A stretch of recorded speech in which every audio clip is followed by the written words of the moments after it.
I remember a long, long time ago when I was going to college. I actually had to move back home to go to college. I had already had a career. I was already making money, but I decided I wanted to go back and get an education.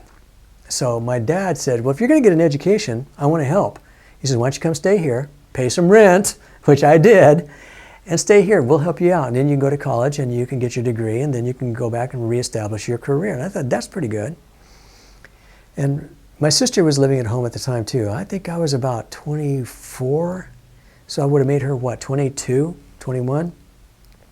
And we used to come home at night and we'd get into some conversations. We'd raid the refrigerator and we'd talk when nobody else was up, just her and me. And you know, the light would be on back in the kitchen, but we'd be in the dark at the table, just laughing and joking and having a good old time. And she was one of my best friends, probably my best friend at the time, because I could tell her anything. And she could tell me anything. One night she did. We were talking. She was a teller in a bank at the time. And she was telling me the story about how she says, you know, David, sometimes I'll be working there and guys will come in and they'll come up to my station. And you know that old story, say, hey, I'm up here? Well, that's what was going on. She said that guys would go up there through the entire transaction, they would never look at her eyes. And she said that that made her feel so cheap and so dirty. And she knew it was them and not her, but she just felt so victimized whenever that would happen. And she says, what do I do? How do I handle that? And she's my sister, and I love her, and I wanted to solve her problem for her because that's what guys do. We solve problems, but I didn't have an answer for her. But I'll tell you what it did do. It changed me.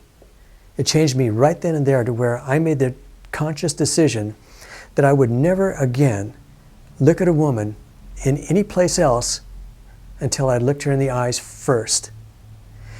I would never look at a woman's body until I knew what color her eyes were. Now I know that that still sounds a little bit like an animal, right? But here's what happened. When I made that rule to myself, because I loved my sister and I know how much it hurt her, and I never wanted to make another woman feel that. I didn't want to be that guy that made a woman feel that. And so what I did is I decided I would always look and see what color a woman's eyes were when I first met her. I learned that when you do that, do you remember that movie Avatar where they say, I see you? That's pretty deep, actually. When you look at a woman in the eyes, or you look at another human being in the eyes, and you see them, and they see you back, you know each other. And when that happens, it makes it really difficult to objectify somebody. It makes you really difficult to disrespect them with your eyes. And so what happened was, I learned to look people in the eyes when I first met them, and find out what color are your eyes. Consciously, what color are your eyes? And when I learned how to do that, I know that I made a lot more deep friendships, and I never again knowingly objectified a woman and made her feel that pain that my sister felt that day, well, on those many days that she told me about that night. So the thing that I want to tell you is, especially in today's world, when there's so much trouble going on with this thing about the women getting objectified in the past and all these lawsuits that are coming out, I think that women should not be objectified. I think we need to protect our women. I think we need to protect our men too. And men, you know the first person that needs to protect you? You do. And so what I want you to do is be smart about this. But more than being smart, be caring.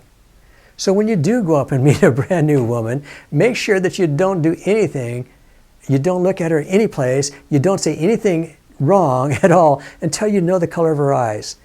Now I'm not saying look at her eyes and then say something wrong. What I'm saying is look her in the eyes and see her and let her see you back. And when that interaction takes place to where you see each other and now you know each other, now it's going to be really difficult for you to objectify somebody or for them to feel objectified. So I thank my sister for that tip. I thank my sister for that life-changing advice. Well, it wasn't advice, but that life-changing event that she gave me. And I'm going to show her this video before I post it because I want her to say, yeah, it's okay for you to tell that story. This is Dr. Dave Lohman. This is Lohman Logic. I hope you liked this video. I know that you probably got a lot of comments. I want you to comment on what you think about this because I know that this is something that's really, really important. And I know that all of you have at least a mother, if not a sister. So write some comments down there. Tell me about what you think about this video. Like it, share it with your friends, and subscribe to my YouTube channel. This is Dave Lohman. This is Lohman Logic.